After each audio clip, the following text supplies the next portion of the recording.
ನಮಸ್ತೆ ಸ್ನೇಹಿತರೆ, ಈಗ ನೀವು ನೋಡುತ್ತಿರುವ ದೃಶ್ಯ ಇದೇನು ಪಾಕಿಸ್ತಾನ ಅಥವಾ ಅಫ್ಘಾನಿಸ್ತಾನ ಅಂತ ನೀವು ಅನ್ಕೊಂಡಿದ್ರೆ ಅದು ಖಂಡಿತ ಅಲ್ಲ. ಇದು ನಿಮ್ಮ ಕರ್ನಾಟಕದ ದಾವಣಗೆರೆ ಜಿಲ್ಲೆ.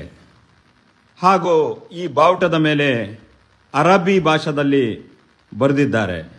ಕನ್ನಡ ಸಂಘಟನೆಗಳು ಯಾವ ಒಬ್ಬ ಕನ್ನಡಿಗರು ಹಿಂದಿ ಭಾಷಾ ನಮ್ಮ ರಾಷ್ಟ್ರ ಭಾಷೆಯನ್ನು ಹಾಕಿದರೆ ಅವ್ರಿಗೆ ಹೋಗಿ ಹೊಡಿತಾರೋ ಅವರು ಕೂಡ ಕಣ್ಣು ಮುಚ್ಚಿ ಕೂತಿದ್ದಾರೆ.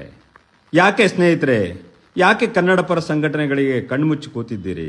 ಈ ಬಾವುಟದ ಮೇಲೆ ಇರುವ ಅರಬ್ಬಿ ಭಾಷೆ ನಿಮಗೆ ಕಾಣುತ್ತಿಲ್ಲ? ಈ ಕಾಂಗ್ರೆಸ್ ತುಷ್ಟೀಕರಣ ಮಾಡ್ತಾ ಇದೆ, ಇಸ್ಲಾಮೀಕರಣ ಮಾಡಲಿಕ್ಕೆ ಹೋಗ್ತಾ ಇದೆ. ಸ್ನೇಹಿತರೆ, ಹಿಂದೂಗಳು ಮಲಗಿದ್ದಾರೆ.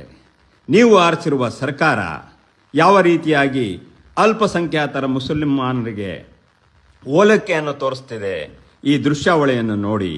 ಇದು ಸ್ವಲ್ಪ ದಿನದಲ್ಲಿ ಸಂಪೂರ್ಣ ಕರ್ನಾಟಕದ ನಕ್ಷೆ ಇದೇ ರೀತಿ ಆಗೋದರಲ್ಲಿ ಅನುಮಾನ ಇಲ್ಲ.